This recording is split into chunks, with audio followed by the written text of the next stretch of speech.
Well, hello, everybody. I'm Matt Hickey, the Associate Director for Strategic Engagement at the new Ted Stevens Center for Arctic Security Studies, our Department of Defense's newest regional center located here in Alaska near America's Arctic. I'm honored to be on stage today with some distinguished panelists that really reflect the globalness that the Arctic is. And I want to give thanks to Rachel for putting together, and her team putting together a great panel. With that said, with 6 panelists and only 55 minutes to get through a broad topic, admittedly, geopolitics, Russia, climate change, security in a changing Arctic, I figure we just dive right in. I'll introduce our panelists. I'm going to ask them an initial question to offer their initial reflections, and then we'll dive into a conversation. So without further ado, sitting next to me is Mr. Nick Williams, Minister, Counselor, Foreign Security Development, British Embassy in Washington, D.C. Thanks, Nick.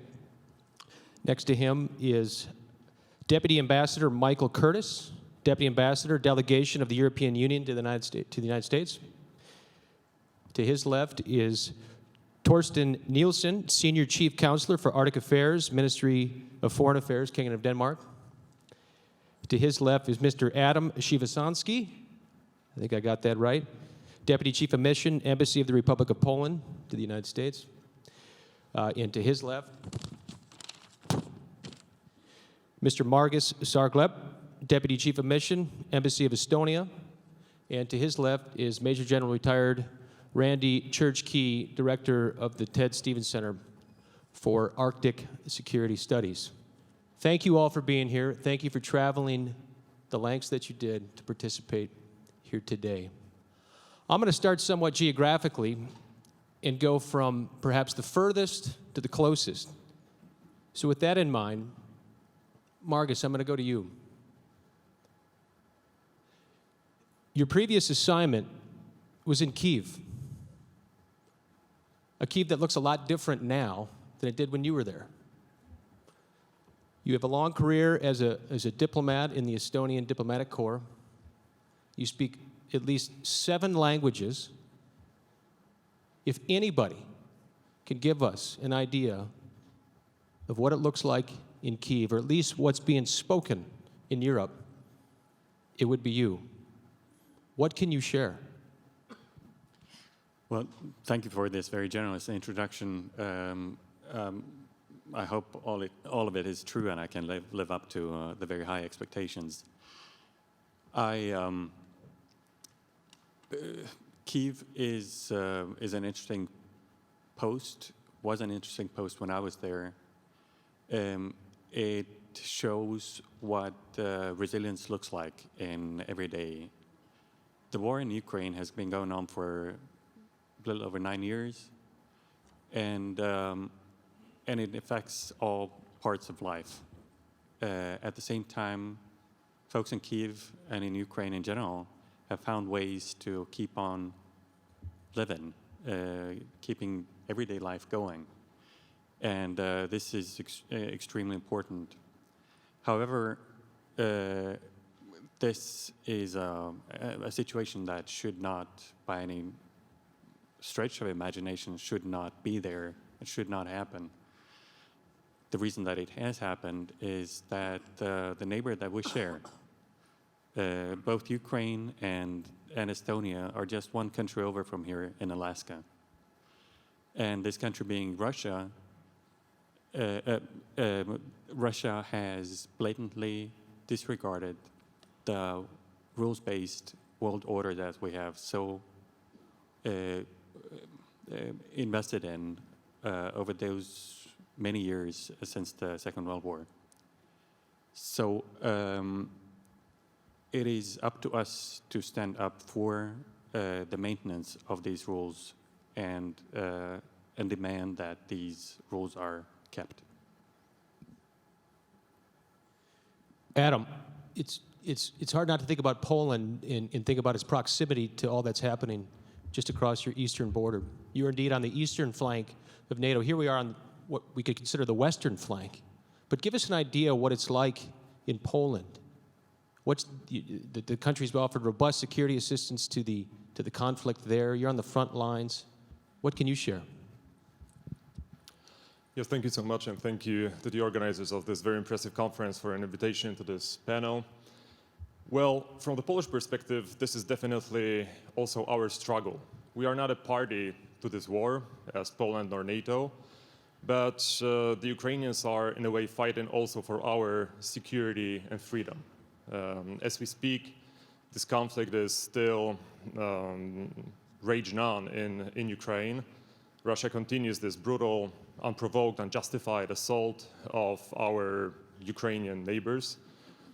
And in Poland, on the one hand, we have always been very clear-eyed when it comes to the Russian threat, and we continue to explain to many of our partners the real nature of Russia. And we always knew that it is still an aggressive imperialist power that seeks to undermine our security and safety, and as we've seen after February 24 last year, also to unravel the international system that was built after World War II under the US leadership.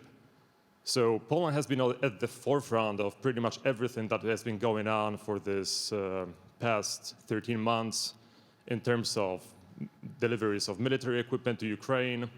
We have delivered pretty much $2 billion worth of military equipment, including over 300 Soviet-era tanks.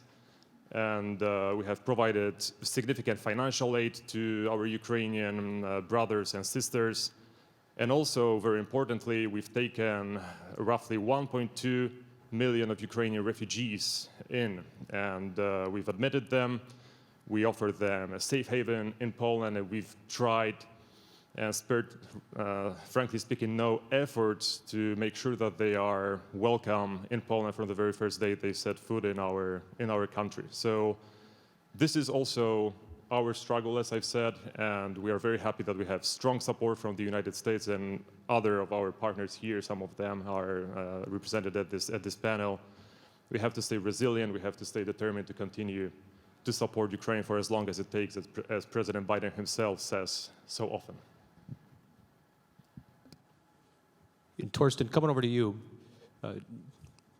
To your left, you just heard contributions from both Poland and Estonia about how they've stepped up their security assistance and the efforts to fight the war in Ukraine. If you look at contributions as a percentage of GDP,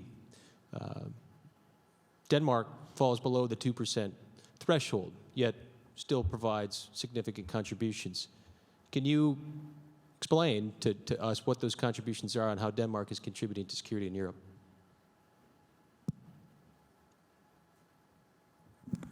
Oh, it's on now. Thank you. Thank you, Matt. Also, very pleased to be here at this wonderful city and at this very interesting conference. For Denmark, the struggle of Ukraine is very much also our struggle. So we've been stepping up significantly when it comes to military contribution, humanitarian contribution, and also receiving quite a lot of Ukrainian refugees. We've recently established a huge Ukraine fund, and we've taken the lead in the reconstruction of Mariupol, Nikolaev, sorry. So yes, that's very much the background of what we do. And I was actually going to focus more on the Arctic bit, but perhaps we should wait with that to the next round. We'll get to the Arctic. Yeah. From a European Union perspective, I'll admit that my familiarization of how the European Union can contribute to global security and security in Europe is maybe not as deep as in other categories. Perhaps you could share with an audience that might likewise be, from an American perspective, perhaps slightly ignorant into the contributions the European Union is providing to global security. Can you share some? Thanks, Matt, and great to be back in Alaska and at this conference for the first time. Previous panel was a pretty hard one to beat, I have to say. It was very impressive to listen to the indigenous youth, but we'll do our best. I mean, European Union as just, so 27 European member states who have come together to pull elements of their sovereignty to work together in various areas. We have play a major role on the global stage, be it in trade. The US-EU transatlantic relationship is the biggest one in the world. The American companies have access to a single market of 440 million Europeans. We're increasingly a security actor as well. We've seen that with Ukraine, where we are providing for the first time in our history the supply of lethal military weaponry to Ukraine to support them against the Russian war, Russian invasion. In fact, overall, the European Union has provided over $70 billion in support for Ukraine, but in all sorts of ways. It's economic. It's also supporting the refugees that my colleagues referred to. But beyond traditional, security as it may be defined here in the US, a very important issue for us is also fighting climate change. And there we are, I think, been providing leadership on, because this is a threat which affects all of us. It has ramifications in all sorts of areas for the Arctic, and of course, the role that Russia might want to increase playing in the Arctic as well as the ice melts. So we can perhaps talk a little bit about that for a while, but we are a global player. I definitely want to return back to your comment on climate there. Nick, to you, we in dollars and cents, Michael just outlined financial contributions. I think recently the United Kingdom just upped its contributions to the fight in Ukraine as well. Can you share with us a little bit what's happening over the United Kingdom then? Yeah, of course. And I'm also very happy to be here, and it's going to be hopefully a really good discussion. So the UK has also been in the forefront of those countries providing support to Ukraine as they resist and roll back Russia's illegal invasion. That's taken the form of direct contributions of military kit to support the Ukrainian military, significant amount of money, humanitarian support. We've also taken in a large number of Ukrainian refugees as well. So it is. We also see it as very much our fight. We think Ukraine is fighting for a set of values and principles that we all rely on and need to defend. In terms of the overall sort of defence picture for the UK, I mean, we remain, a serious global defence player. Our Prime Minister announced beginning of this month an extra £5 billion for defence over the next 2 years, which will take us to 2.2% with an ambition to get to 2.5%. So we understand the need to invest in the capabilities that enable us to do the things that we need to do, including in response to the sorts of things that Russia's done in Ukraine. And finally here, down at the very end there, Major General Key, Church, 30 years of experience in the military, I think over a decade of experience on the European continent, and now you're tasked with establishing an Arctic Center to address Arctic security, but also very much how the Arctic impacts international security. So perhaps as a pivot point here, to conclude our first round of comments, you can try to take some of the commentary that's been afforded so far and try to turn this a little bit towards the Arctic, perhaps. How does this conversation, how does what's transpiring for security in Europe, what does that portend here, and how can we make sense of that in terms of Arctic security? Thank you, Matt. It's a privilege to be back at Arctic Encounters, and something has been on my personal marquee of activities for a number of years now. So my compliments to Rachel and her team for an exceptional Arctic Encounters this year. And in addressing your question, I will say specifically, I'm not a DoD policy spokesperson. I have the privilege of serving as the senior government official to develop and conduct early operations for the Ted Stevens Center. So my reflections to answer your question went from a personal set of experiences and perspectives as opposed to representing an official position of the Department of Defense. The transatlantic Arctic Bridge ultimately is incredibly important to Arctic security and really Arctic stability. We are in an era where we're transitioning from, regrettably, an era of low tension following the end of the Cold War in and around the Arctic region, where historically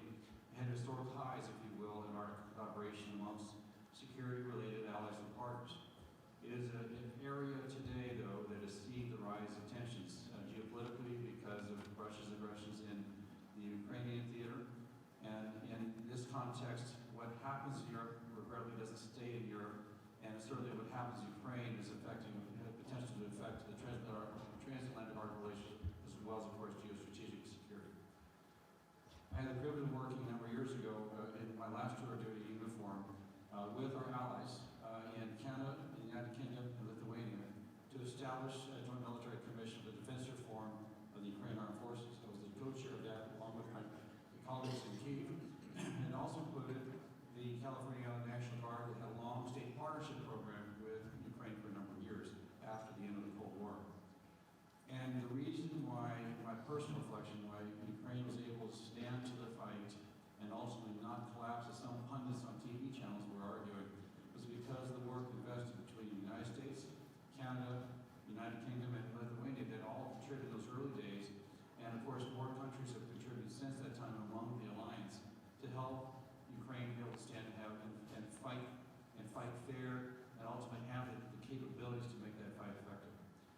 Today, of course, if you look to what's happening on the eastern flanks of Europe, the NATO alliance, and ultimately we do hope that that alliance extension will be very soon adding Finland and Sweden. So a NATO at 32 will be stronger, much more capable than a NATO at 30.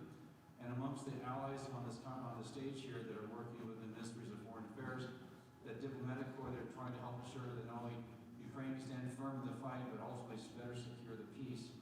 And that's the security of peace not only within Europe, but also ensuring stability in the transatlantic Arctic bridge. So as we look to the future and how this fight unfolds, what's happening in Europe needs to be contained, hopefully within Ukraine, and not extend into and threaten 1 inch of sovereign NATO territory. 1 inch cannot be threatened by Russian aggression or anyone who seeks to upset the articles that are contained in the Washington Treaty, which has heralded the best alliance in history of mankind. My hope is that what's happening there can be contained, and by concerted efforts, and not withering in this daunting challenge of supplying the fight to help Ukraine, of course, hold on to its sovereignty, that we will not weaken. Certainly we have to compliment and really cheer what Ukraine's been able to do to stand firm in the fight, despite the fact that the odds are still overwhelmingly set against it. Our allied efforts really are critical. And to remember that by helping continue this fight in Ukraine, to allow then, of course, the transatlantic Arctic relationship to remain stable, and we can manage these tensions, that although the area is not low tension anymore, that the tensions can be managed, that we have the ability to use the force of good of the alliance structure, again, hoping for 32, to ensure that happens, the eastern stability, to allow the youth panel we saw earlier have a chance to exercise their new ingenuity to help the next generation perhaps have a better set of security conditions than we have today. Back to you. Thanks, Church. I want to turn the conversation a little bit more towards the Arctic now. After all, we've all traveled here to Alaska at an Arctic conference. In conversations about the Arctic now can't be had without discussing climate, and you can't talk about climate without talking about energy. The European Union recently put out a proposal to ban any new oil, gas, and coal projects in the Arctic. From what I understand, there's some misperceptions about that. But for an audience here that's very well educated on Arctic energy, perhaps you could share what those misperceptions are and what this policy plan is. I believe the European Union wanted to start a dialogue. Can you have some of that dialogue with us now? Thanks, Matt, for giving me the opportunity to address this issue head on. I mean, it's an aspiration that fossil fuels do stay in the ground. I mean, of course, we don't have any sovereignty over large parts of the Arctic, but we want to have a discussion with all our partners, multilateral, to see what can be done about that. And why are we proposing this? Clearly, climate change is here. I mean, we've heard a lot about it in the last 2 days of this conference. We see it all around. We see the temperatures rising 3 to 4 times higher here in the Arctic than elsewhere. We see sea levels rising permafrost melting, releasing methane, pathogens and the like. So we and the IPCC, the International Energy Authority, have been very clear that fossil fuel are contributing to climate change. And so we are very much engaged in an energy transition in Europe, an energy transition which in fact has been accelerated by our getting rid of our dependence on Russian gas and Russian oil to a cleaner, greener economy. So this is something that we are having discussions with in all various fora, in the COP, in the UN, with all our partners about basically, you know, fossil fuels belong to the past. They don't belong to the future. If we carry on, if we don't do anything to mitigate climate change, then our future is going to be a very bleak one indeed. Adam, on the topic of energy security, I know Poland has desired to become this regional energy hub. In fact, I think it was maybe about 15 years ago that Poland tried to start decoupling from Russia on the energy. A lot of attention is on the Nord Stream pipelines. Perhaps you can give us a different perspective from Poland. It seemed as if Poland had foresight to go a different direction when a lot of Europe was trending the other way. What does it look like for Poland? Yes, sure. This is a great question. I'm happy to elaborate on this one. Again, Poland was always very realistic when it came to Russia, and we understood the real nature of this country. So we didn't see it as a reliable energy partner for the future. And as you've said, already 15 years ago, we started a long process of decoupling from Russian energy, first and foremost when it comes to natural gas. And 10 years later, roughly in 2018, we already opened our first big LNG terminal on the coast of the Baltic Sea. And last year in the fall, we completed the so-called Baltic Pipe project, which is a pipeline that connects Norwegian oil fields through Denmark with Poland. So when Gazprom eventually cut us off from Russian gas in May last year, Poland was already in a great spot. We didn't need any Russian natural gas, while still in 2018, we imported roughly 90% of our natural gas from Russia. And we see the US here as a very important partner, the key partner really globally when it comes to energy. And we are among top importers of American LNG in Europe. We want to import even more in the future and service this energy hub also for our region. There are many landlocked countries in our region that are struggling with their transition, and decoupling from Russian gas. And we want to help them, and that includes Ukraine too. But having said that, Poland is also committed to meeting our green transition obligations within the EU, within the United Nations. We are very serious about it, but at the same time, we see that in this transition phase, we're going to need transitional energy sources, and natural gas is one such resource. We're also looking into nuclear energy. We are about to start a big project together with a US company called Westinghouse to build our first nuclear power plant. We are very enthusiastic about nuclear energy in my country. It is a controversial topic for some of our other partners in Europe, but we see it as an indispensable part of our future energy mix. So to wrap it up, I think that it's very important that we've shown that we can decouple from Russian energy, that it can be done, even for a country like Poland that has been undertaking a very serious transformation over the past 30 years from a communist state to a highly developed economy, which we are today. So, as Michael said, this process has been speeded up by the invasion, and we are headed towards a good direction collectively. In your comments there, you mentioned pipelines that transit the Baltic Sea. We're at an Arctic event in Alaska. I'm going to look to Estonia here. I think one thing that a lot of the panelists share is coastline or proximity to the Baltic Sea. The Baltic and the Arctic are connected, maybe in ways that some of our audience is not that familiar with, but yet there's an inherent connection between the two. Margus, can you trace that contour of how Baltic security relates to Arctic security? Well, thank you. There are so many obvious connections that I have a hard time picking just one.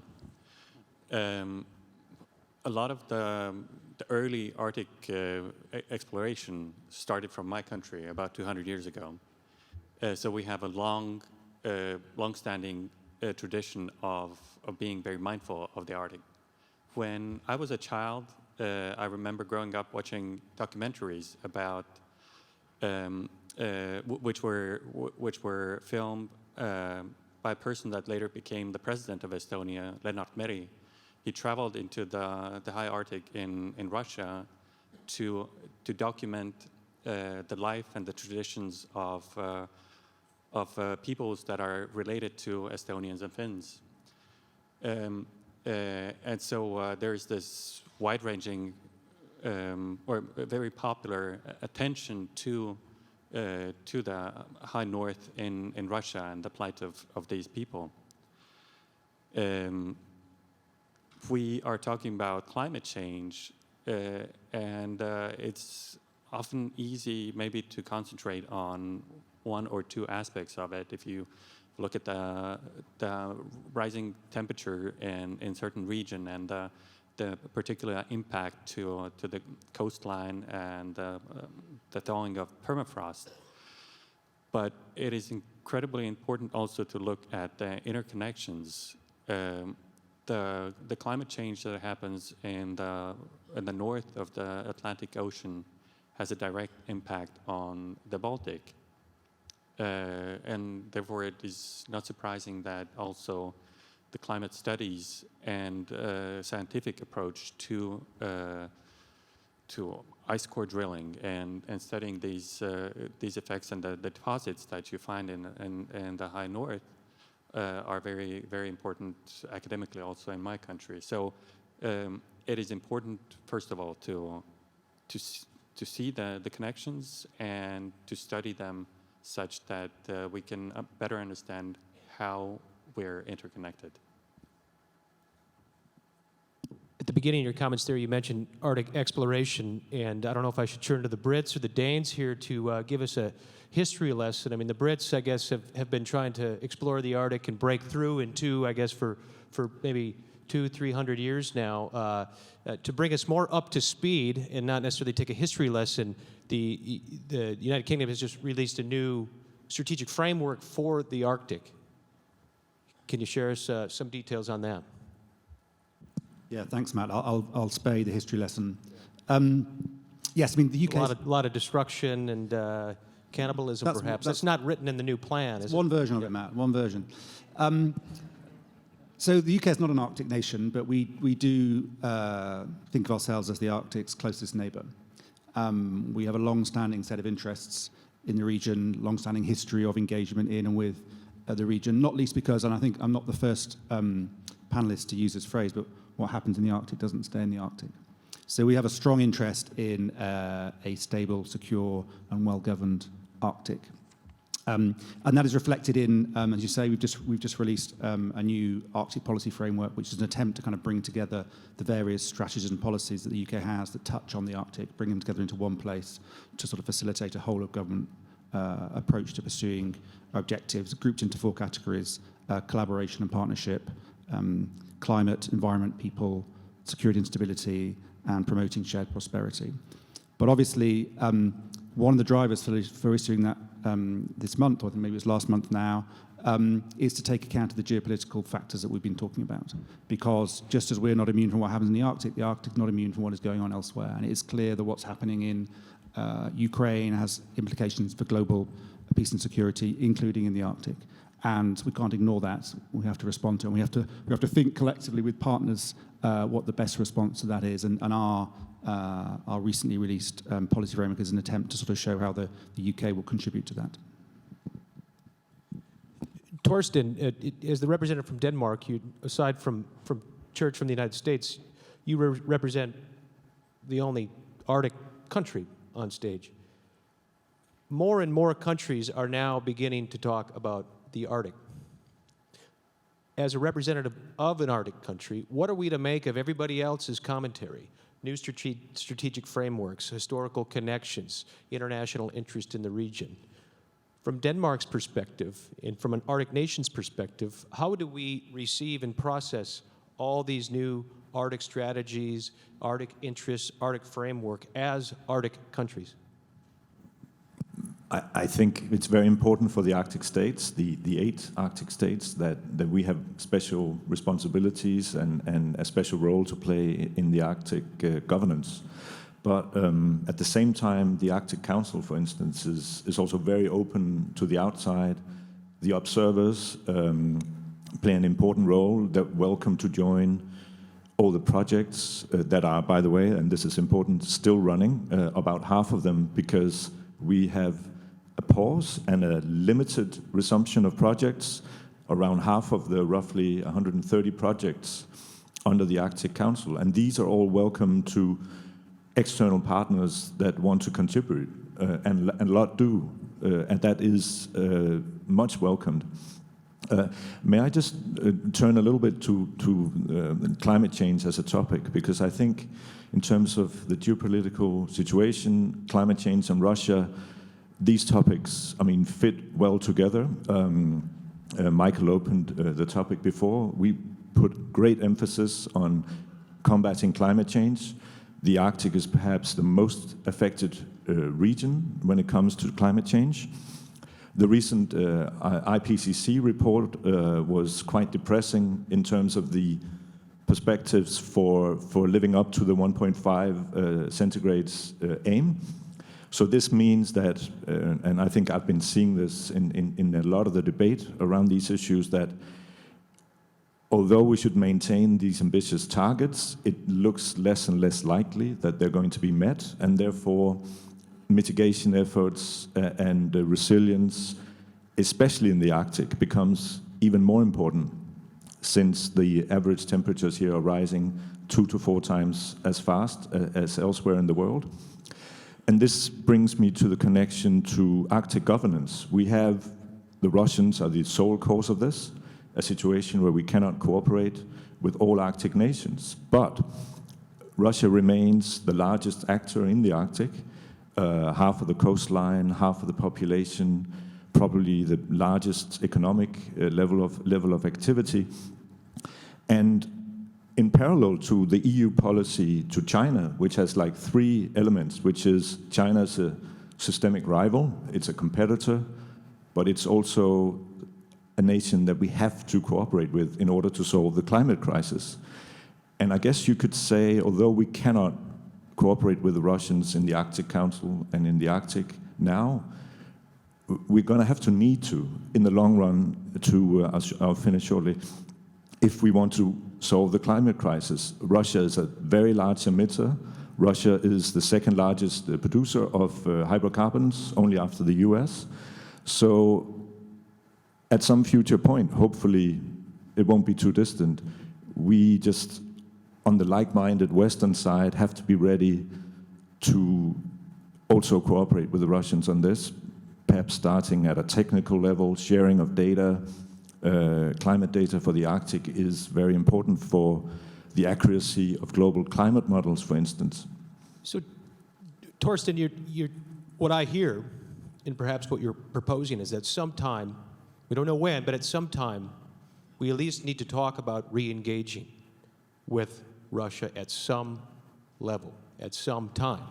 Yes, and that is so frustrating, because within the Arctic Council, the 7 like-minded countries are very firmly agreeing that we cannot cooperate now, but we also firmly agree that the Arctic Council has to survive, and even after the hopeful, seamless transition to a Norwegian presidency, fact of the matter is that the Arctic Council will still be a consensus organization. So before Russia does the right thing, ends the war, leaves the Ukrainian territory, we're a little bit stuck in a situation where, well, all the problems in the Arctic remain the same. We still need to cooperate on these, and many of these issues we cannot solve without Russia.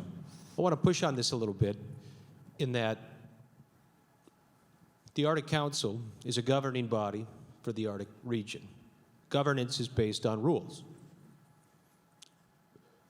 The rules-based world order has been challenged and blatantly ignored by Russia.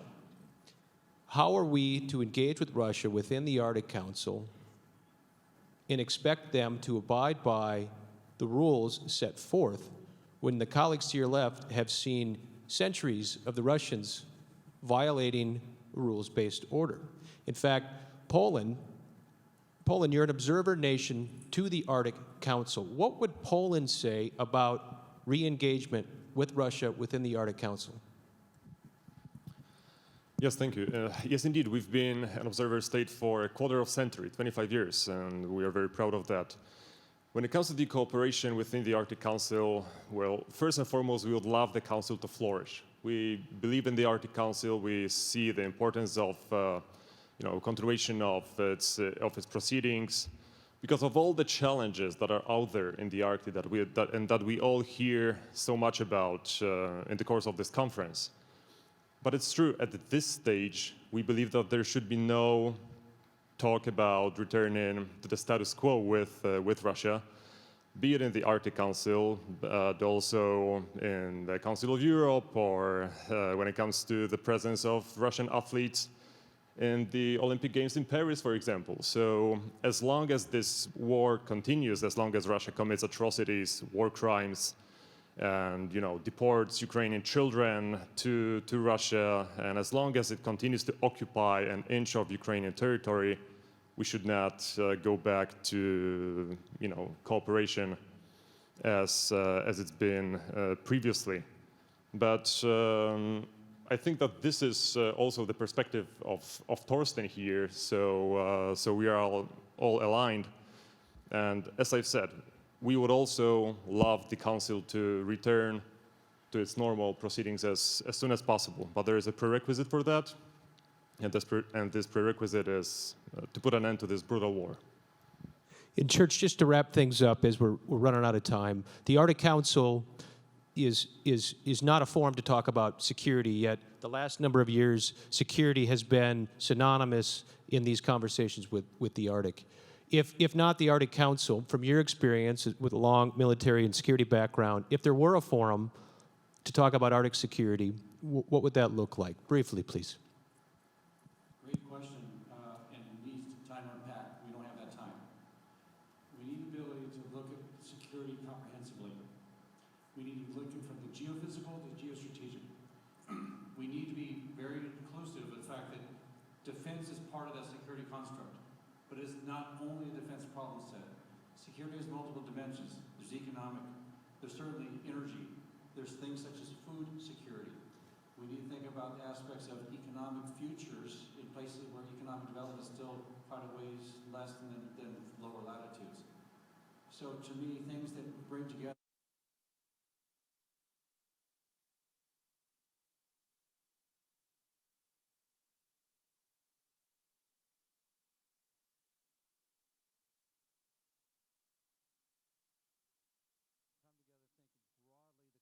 contours of security and focus to the Arctic, but realizing the Arctic is influenced by the Indo-Pacific, North American, and European theaters. Back to you. Let's give a round of applause for our panelists.